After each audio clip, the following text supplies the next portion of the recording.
Have you ever wondered what really controls your body? I'm not just talking about your conscious thoughts, like deciding what to eat for lunch. I mean the deep, automatic process, your heartbeat, your digestion, your breathing while you sleep. The silent force behind all of this is your subconscious mind, and its power goes far beyond what most of us can imagine. It is the master builder of your body, working tirelessly, 24/7, whether you're awake or asleep. Think about it. Your conscious mind can get distracted, tired, or emotional. But your subconscious never takes a break. It's an intelligent, vital force that knows the blueprint for perfect health. Every cell, every tissue, every organ in your body was created and is maintained by this profound intelligence within you. This isn't just a feel-good idea.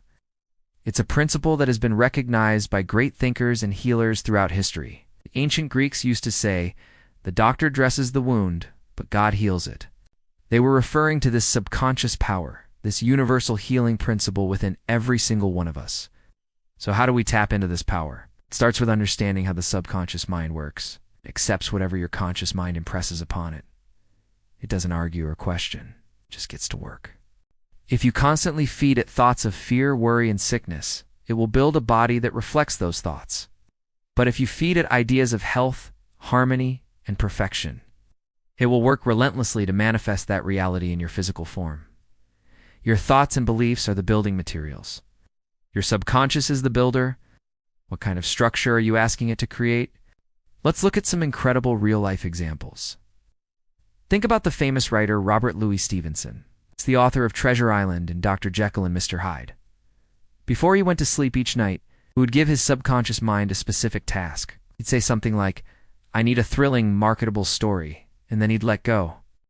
Often, he would wake up with entire chapters or plot points fully formed in his mind, as if they were delivered to him in his sleep. His subconscious worked on the creative problem while his conscious mind rested. The same thing happened with the legendary author Mark Twain. He openly admitted that he never truly worked a day in his life. He would fill his conscious mind with ideas and inspiration, and then he'd detrust his subconscious to organize everything and deliver the brilliant stories that we still love today. He understood that forcing creativity doesn't work. You have to plant the seed in the fertile soil of your subconscious and allow it to grow. This principle doesn't just apply to creativity. It's fundamental to our physical well-being. The mind and body are not separate. They're intricately connected through the nervous system. Your brain is the physical organ of your mind. The conscious part is associated with the cerebrospinal system, which controls your voluntary actions. The subconscious part is linked to the autonomic nervous system, which manages all the involuntary functions of your body, your heart, lungs, stomach, and so on.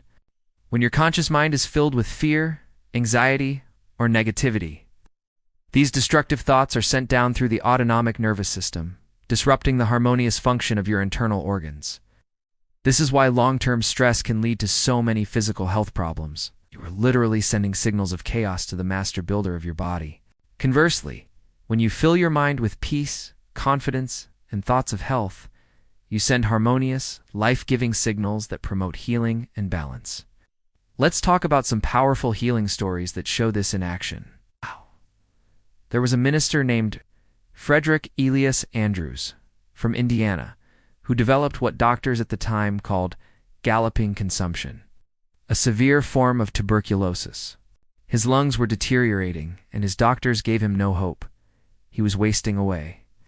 Desperate, he began to change his way of thinking. Instead of focusing on his sickness, he started to repeat a powerful affirmation.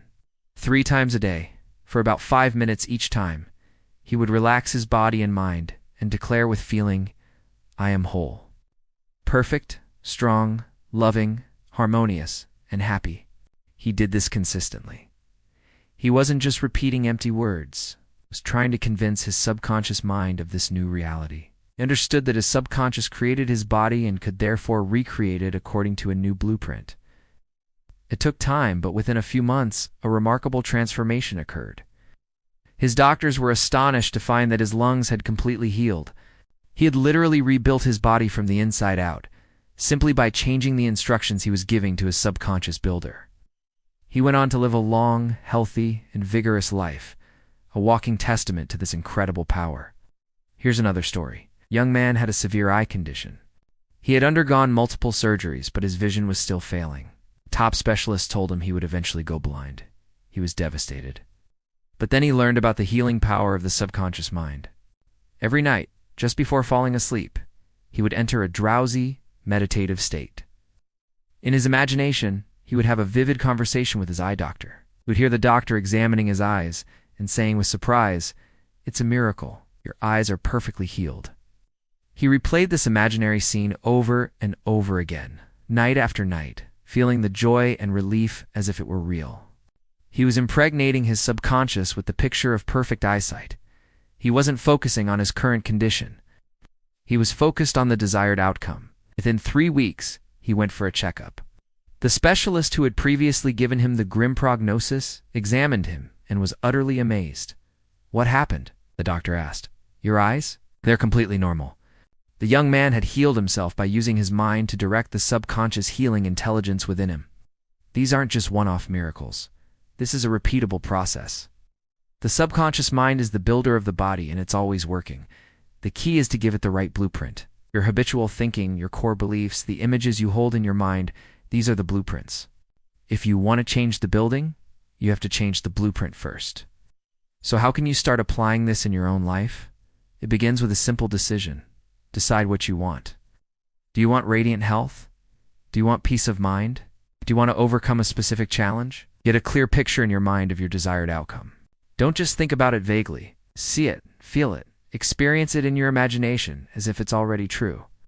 The best times to impress your subconscious mind are right before you fall asleep and just after you wake up. In these drowsy, relaxed states, your conscious mind is less active, and the door to your subconscious is wide open. Take a few minutes during these times to quietly imagine your goal as already accomplished. Feel the feeling of the wish fulfilled. If you want health, feel healthy now. If you want peace, feel peaceful now. This feeling is the key. It's the language your subconscious understands. Remember the great San Francisco earthquake of 1906? The city was in ruins. But the people didn't sit around mourning their loss. They had a vision of a new, more beautiful San Francisco. They held that vision, worked towards it, and their collective subconscious belief helped manifest that reality. A grander city rose from the ashes because they had a grander blueprint in their minds. Your body is your personal San Francisco. You can allow it to reflect old patterns of sickness and fear, or you can decide to rebuild it according to a new, magnificent blueprint of health, vitality, and strength. The power to do this lies within you, in the silent, tireless builder that is your subconscious mind. Now, here's one story that blew me away, changed me forever, and anchoring within me the power to heal ourselves. I was the executive producer of a documentary called At the Heart of Healing with master healer Gregory Joseph. You can find it on YouTube. Gregory tells the story of a 6-year-old boy who had degenerative bones disease. Gregory was hired by the boy's parents to work with him privately. What he discovered about the boy's emotions was truly eye-opening. And as for Gregory being an intuitive healer, he knew what caused it. Now, if you think your emotions and thoughts can't hurt you, think again. The young boy told Gregory he didn't enjoy hunting with his dad. And honestly, that's okay. Dads often take their kids hunting to share what they learned themselves.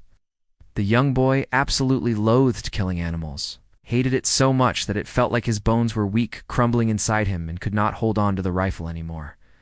Hating hunting that much really messed with him emotionally and also affected his bones. The good news is that Gregory took the time needed to explain to him what he could do to regenerate his bones. Remember, a child is very open to learning and often never questions. Will it work or not? For them, it just works. I totally get it. Some of you might find this story a bit hard to swallow, right? I mean, we really haven't covered this stuff in school, have we? It's like they skipped over the juicy parts. Here's what I can share with you to be more open-minded. Spend 30 days researching stories about healing, and I guarantee you'll be amazed. So why not start practicing now before it's too late? Start giving it the right instructions today, and watch as it begins to construct a new reality for you.